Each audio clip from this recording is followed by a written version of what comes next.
romance between a man and a woman, a very strong, um, self-indulgent man and the woman that comes into his life, and the illness that kind of ends up bringing them together was the premise that we started with. Yeah. And I knew that I wanted to have a story that had a happy ending. I wasn't interested in having a bad ending. So that's about all we knew about it. Right. Right. It's not your usual happy ending. It's not, no.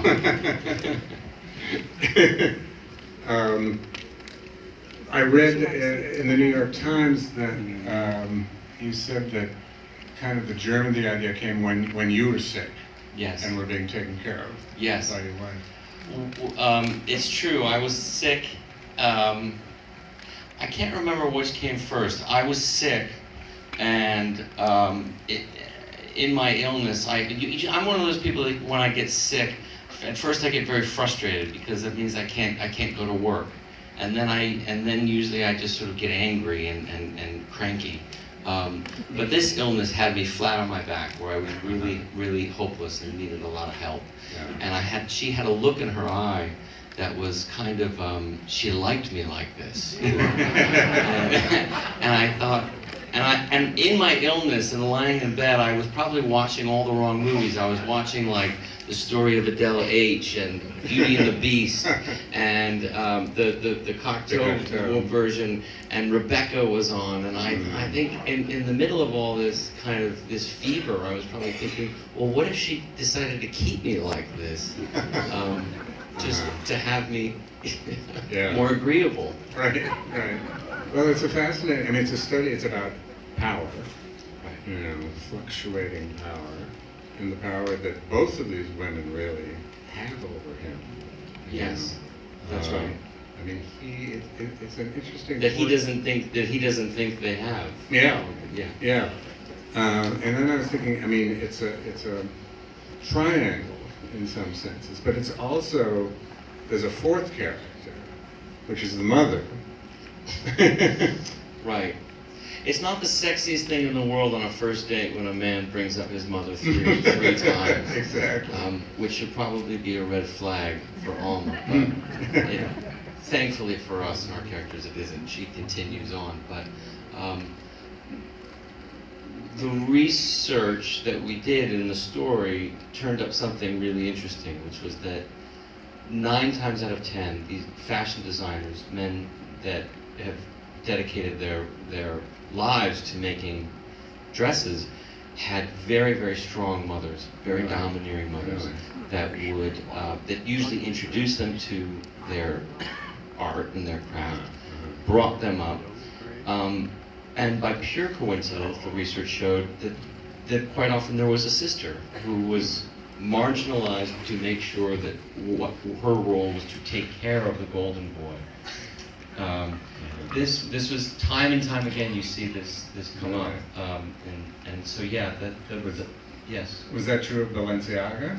Balenciaga had a very strong mother who taught him everything, and he was raised entirely by women. He didn't have a sister, but just about everybody else did. Dior had a sister.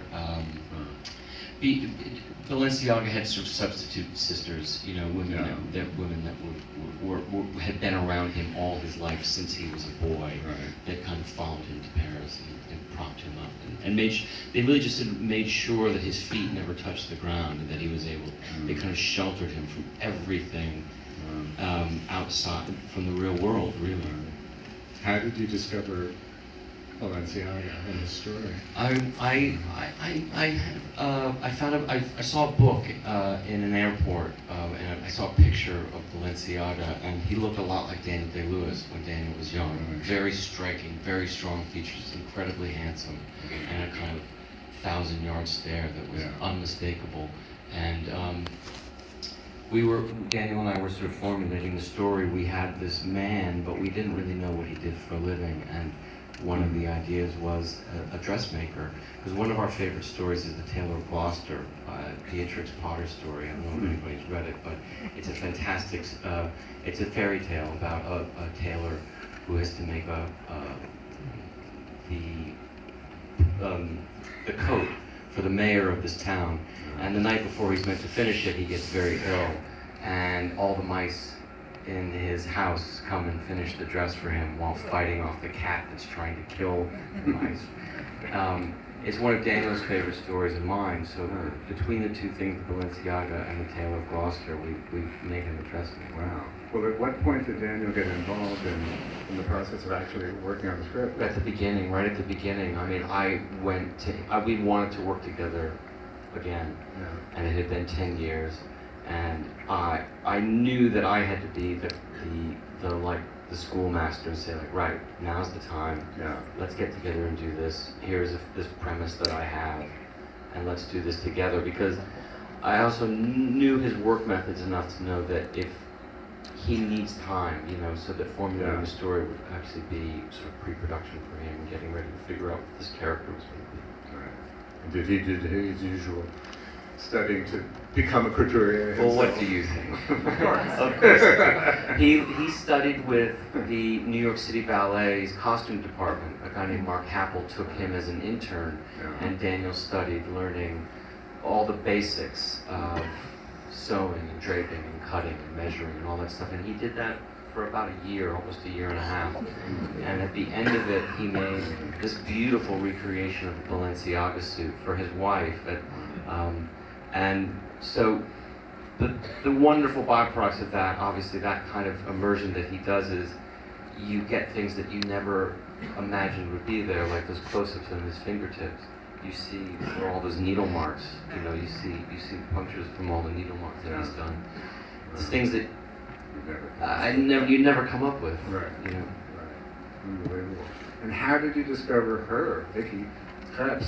She's amazing. She's amazing. Totally holds her own. And wins. As the character. And wins. Yeah.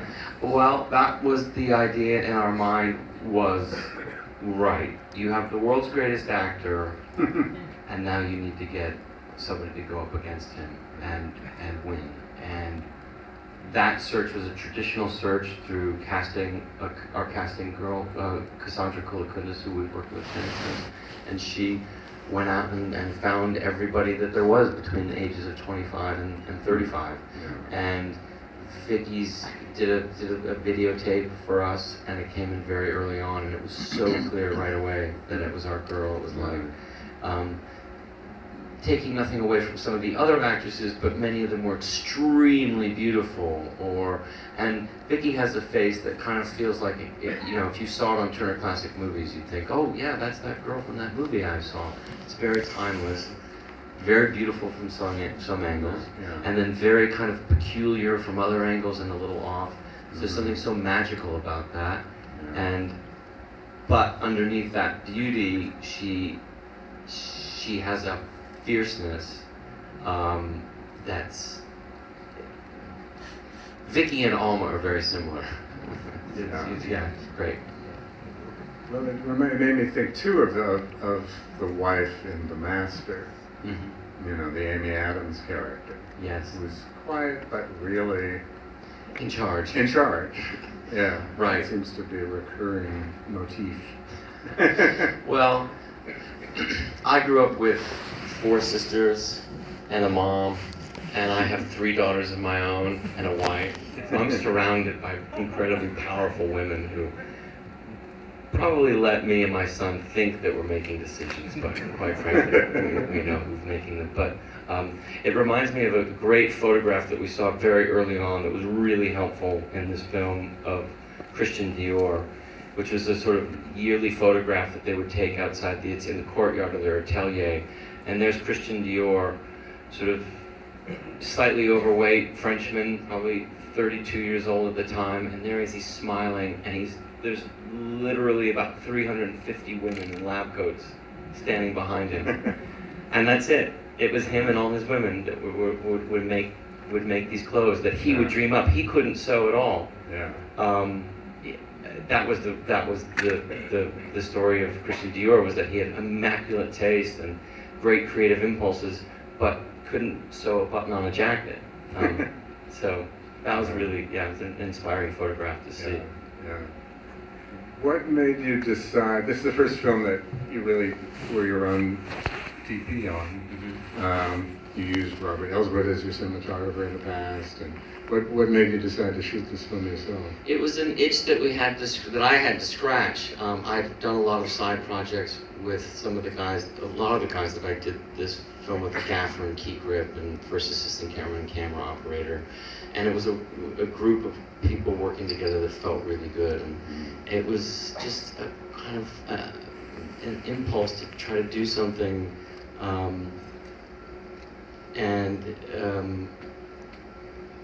Challenge myself, I suppose. And I really like working with this group of guys, and I don't, it was very scary. I don't know that I'd do it again, but it was fun to do. Yeah. I'm proud that we did do it. Yeah. Should we take some questions from the audience? I'm sure you have some. Let's Me? Yeah. Okay. We've heard this is the last movie for Daniel Day-Lewis. You've done so many movies with him. What does that mean for your future? We've heard this is the last movie of Daniel Day-Lewis, and you've done movies. What does that mean for your future? Means you're not going to make any Daniel Day-Lewis movies. Well, yes, it means Daniel decided to not make any more movies after we made this movie, which either says he had such a good time, he doesn't want to dare, not, or I don't know. I think I'd be heartbroken to think that if Daniel didn't make another film again, and I'd be heartbroken to think that I couldn't make another film with him again. So I'm choosing to do what any smart person would do, is just be in denial about it, and maybe readdress it in a few years to see if he would consider doing it again. That's how I would approach it. I don't know. I feel like announcements of retirement are made so that they can be broken. Well, he kind of announced it once before, didn't he, when he was doing his cobbling? He tried to announce it before, never really did it. I think he's always trying to somehow get away from it somehow, but I think maybe, I don't want to speak for him. I mean, he's spoken publicly about it, but I think it takes a lot out of him, and he's exhausted, and maybe there's that kind of thing of, just being tired. Perhaps, I'm not quite sure, but I think, on one hand, if he never did it again, we should be so happy that he's given us what he's given us, because my God, he's really, he's, who fills up a screen like that? Nobody. So, and then we'll just have to deal with it. Yeah. I hope he changes his mind. Yeah. Right over here. Marvelous Washington, and I'm very intrigued by the score. Could you talk about the creation of the score and the soundtrack? Well, it's music written by Johnny Greenwood, who I've worked with on 4 or 5 films now. He's a member of the band Radiohead, but he's kind of embarrassed to be a rock musician, because really he's a viola player when he was a kid. He was trained as a viola player, and this music is probably much more lush and romantic than anything we've ever done, and I gave him tons of Nelson Riddle and Billy Strayhorn stuff to listen to. That was my contribution, of saying, Nelson Riddle, Nelson Riddle, Nelson Riddle. I just thought that would be nice, and he came at it from a perspective of what would Reynolds be listening to, and in his mind, it would be Glenn Gould. So that Daniel's music that Daniel came up with is Vaughan Williams. That was the other inspiration. That was music that Daniel was listening to. So all that stuff kind of came into the pot.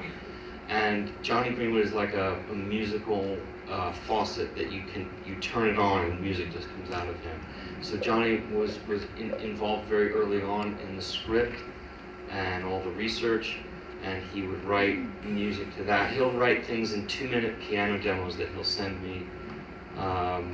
I'll probably get like 8 or 10 things a week, 2-minute piano demos, and I'll pick and choose and say, this is great, or this is great, or sometimes things that might not seem exactly right by the time we finishing the film were exactly what we needed. But there was a lot of stuff that he came up with before we started shooting, and that I had in my mind while we were shooting, and those 2-minute piano demos that become orchestrated and become larger and made to fit the film.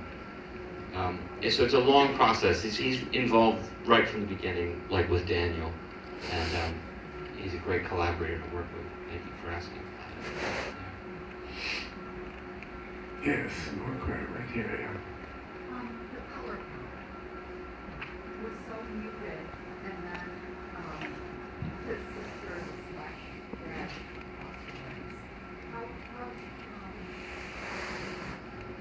The question is about the muted color palette and how you sort of came to that. Well, it's a good question, and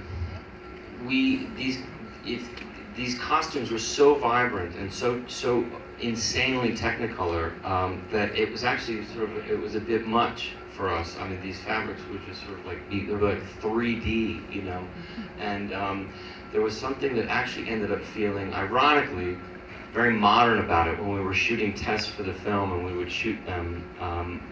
These colors would sort of pop off the screen, so it started to feel like a Vincent Minnelli movie, which I love Vincent Minnelli movies, but it shouldn't feel like a Vincent Minnelli movie. It needed to feel more desaturated, because honestly, you could be in a situation where these costumes could take over the room, and I don't think you'd be looking at any of these characters. So we did a lot of tests to sort of find ways to shoot these beautiful costumes, but then kind of take some of the color out of them and desaturate a little bit, so that hopefully the thing that you're really looking at is Cyril's face, or her lips, or her eyes, you know, because that's really where you should be looking, I think, is what the solution that we came up with there.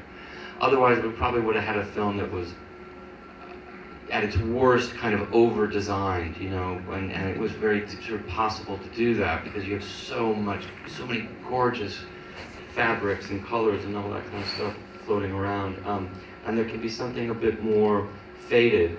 You know, you have a story that takes place, 60, 70 years ago now. I mean, you know, so 60 years ago. So it's nice if it fades a little bit. I think it helps hopefully place you a little bit closer back to that time. Were you thinking of Mrs. Danvers a little bit? Oh yeah. With the sister. Yeah, I mean, you think she's Mrs. Danvers, but she's not. But she's not Mrs. Danvers. Well, I was thinking, you know, what you think would... Danvers being the character in Rebecca. Yeah. Judith Anderson. I was thinking, I had, my feeling about Rebecca is two things. It's one of my favorite movies, but 45 minutes into Rebecca, I always want Joan Fontaine to say to Laurence Olivier, I've had enough. I can't take it. You know, if anybody knows the movie, she just really takes his shit for a long time. And so the other thing with Mrs. Danvers, one of the great characters in movie history, is that she stays psychotic the entire time. And I think, wow, is anybody that psychotic? And she's sort of psychotic as a device, you know. I think, well, so it's just sort of try to be aware, like, well, what if Mrs. Danvers was a little bit more of a real human being? You know, what's at stake here for Reynolds' sister? Reynolds' sister, in a very practical way, is recognizing that this woman has come into his life who's, I think, quite good for him. And then in a pragmatic way, a kind of evil and cunning way, she's thinking, this house needs to continue. I won't be here forever. He's getting older. Dresses need to continue.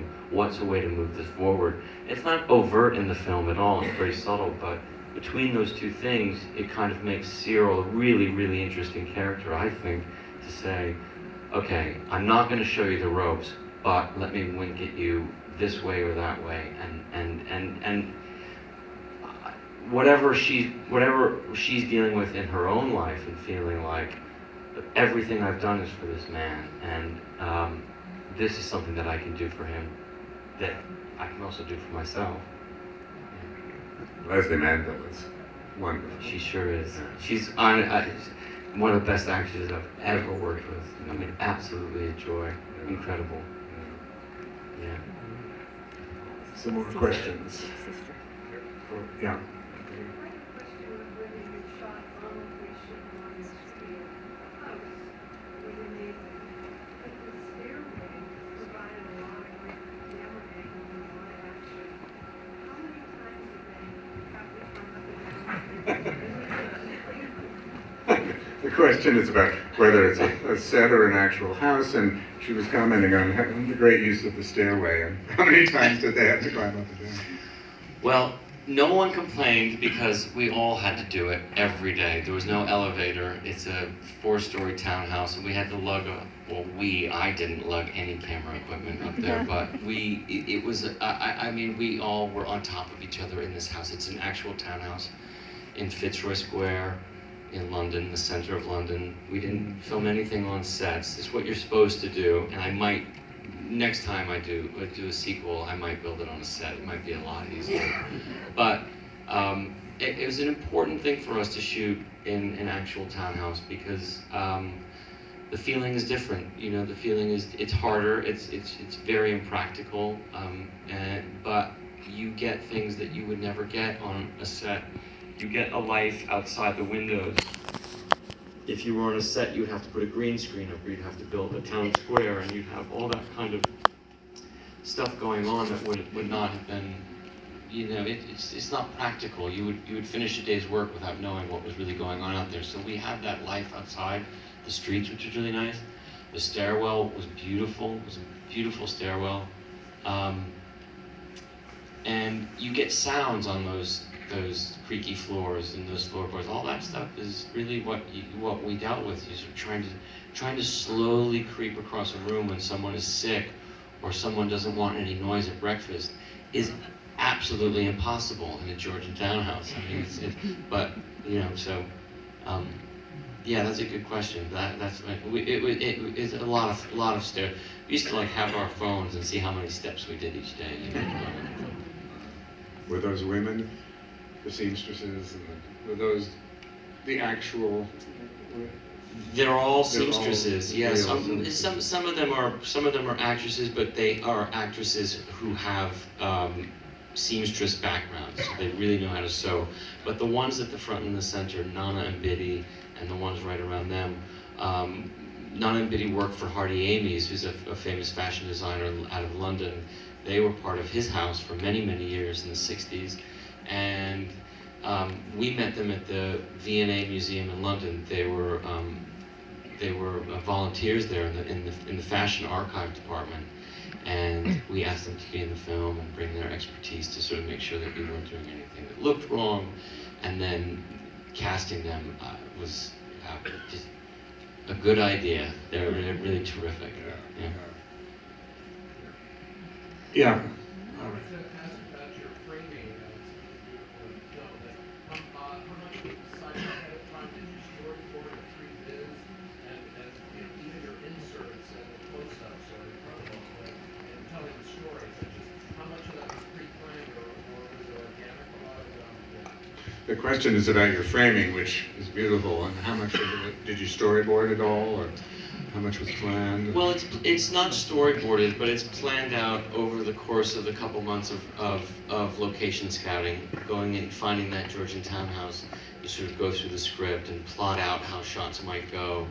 But all that plotting is being done without the actors. So there's ideas of how it might go, but it doesn't factor in the most important part, is that what happens when the actors come and we go through it and they really have something to contribute. So there's what we would do is come up with, maybe here's 3 or 4 different possibilities of the way this might go, and be prepared for all those possibilities and be ready for any one of those things. And hopefully you're kind of pre-guessing how an actor might sort of move in a scene. Sometimes you're right, sometimes you're wrong. But so there's no actual storyboarding, but just loads and loads of talking and planning and thinking about it before we get there. So we're kind of ready for anything that might happen. So it allows you to also be instinctual to see what comes up, but other things that you do have to plan. If you have a lot of extras, like the New Year's Eve scene, you can't just kind of show up that day and start figuring it out. You have to really planned that out very specifically because you've got 500 people and they need to eat and get dressed and all that sort of stuff. So that stuff is well planned out beforehand. And even your inserts and the sewing and all of that, were those done at the same time, or was that later? Or- Sometimes they're done at the same time, and sometimes we don't run out of time and you just do them later. It's a mix. Yes, right here. How long was the shoot? And as a second question, when you work with somebody like Daniel Day-Lewis, you say, you got over the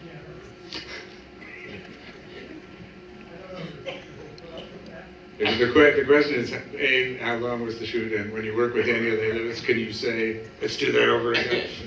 Yeah, I mean, the shoot was 60 days. We shot for 60 days. We started shooting exactly a year ago in January, the second week of January, and we finished sometime in April.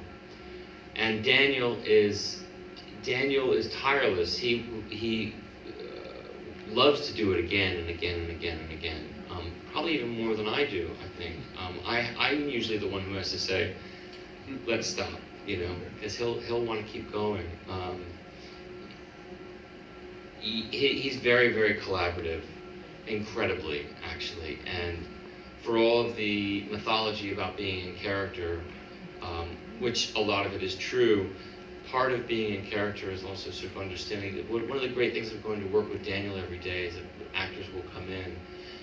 Let's say it's an actor that he'll maybe, for instance, the doctor who he has a particularly combative relationship with. He'll shake hands with them at the beginning of the day, but the rest of the day he's not going to be very friendly to that doctor at all. I mean, it's tense. I mean, very, very tense. But the great thing about Daniel is you get to the end of the day, shake hands like competitors, almost. And it's a very, that kind of makes a really good environment, I have to say. It's concentrated, it's tense for sure sometimes, but it's respectful, very, very respectful. I hope that answers your question. There's one back there. Can you talk a little bit about the costumes? Are they recreations and how are they designed? Talk about the Yeah, costume. talk about the costumes.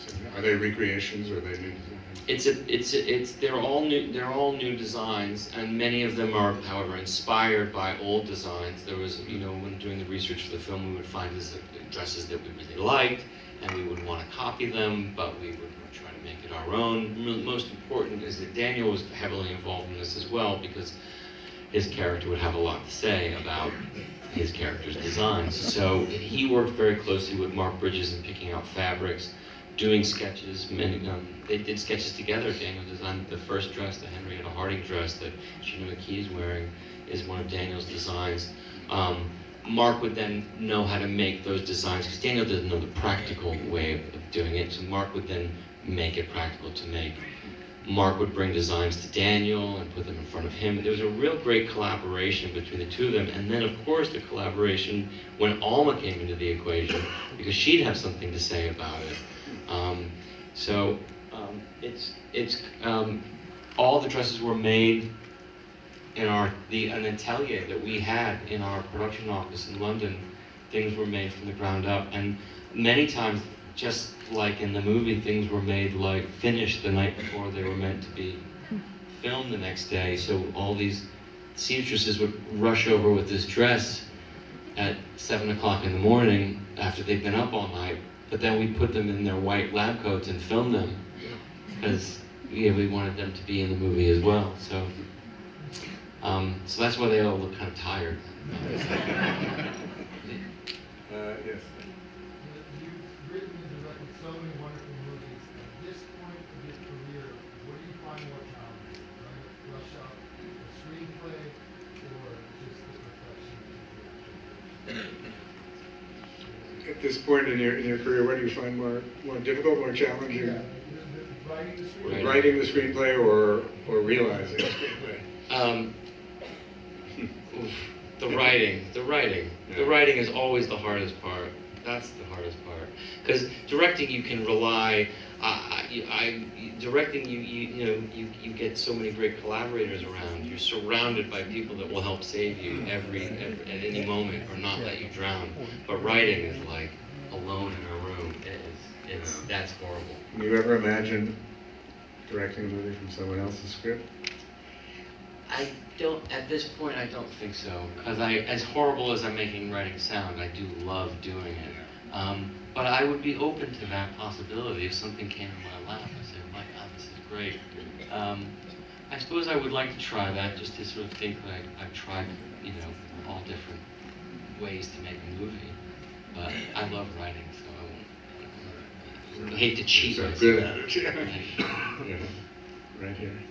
Why did you feel the need to set the story in England versus, say, New York or somewhere else? Okay. Why did you feel the need to set the story in England instead of New York or something else?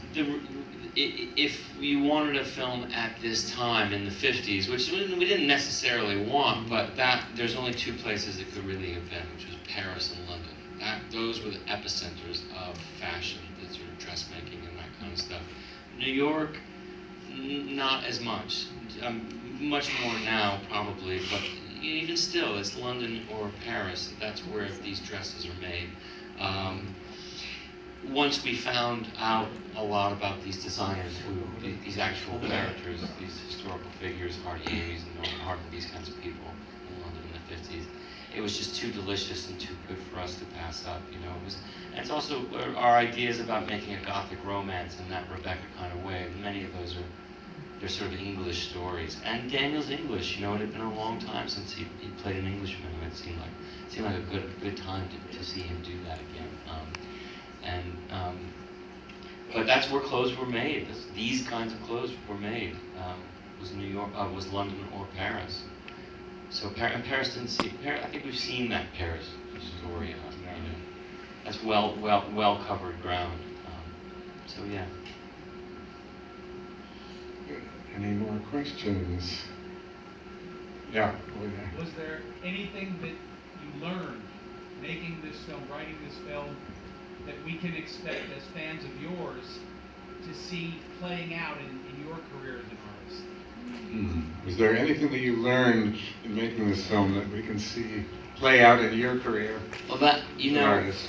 what it makes me think of, we were just talking about this, is, if you spend 4 months inside a townhouse going up and down stairs, I think your sort of natural reaction is, I just want to go outside and make a movie in wide open spaces. I think what I learned is I don't want to go to a Georgian townhouse again. I'm joking, but it's true. You really sort of instinctually, I think, to move away from what you just did as drastically as possible has always been an instinct of mine. It'd be nice to come back home and make a movie in the desert. Palm Springs? Yes. I want to see that. Yeah, right over here. In some of your earlier films, such as Boogie Nights and Magnolia, there'd be a lot of scenes, or several scenes, of a tracking shot of someone walking, say, through a house with songs or music laid over it. And I saw similarities to those in the Scorsese films. Is that something that influenced you? For sure. He's asking about influences of Martin Scorsese. I mean, certainly, I remember seeing Your Raging Bull and Goodfellas, and, well, the list is long. I mean, if we start listing Martin Scorsese movies, we'd be here a long time. But that was such a huge influence on me when I was starting out, and he was a master of tracking shots and music, and putting music in his films. The two best at it from that generation were Jonathan Demme and Martin Scorsese. They could put music to shots better than anybody. But I love Martin Scorsese's films. I wait for the next one, as we all do, I think. Well, your great opening shot in Boogie Nights. Well, kind of right. an homage. It's very similar. It's a steal. It's an homage. It's right from the Copacabana scene. Is it Copacabana or whatever the nightclub that they're going to in Goodfellas? Absolutely. I think there was another question back. It's kind of hard to see our hands raised. Questions? Yeah, right here. Transition from writing to directing. How much is more fleshed out from shooting scripts and after yourself? How much of it changes from that script is written and the final shooting script?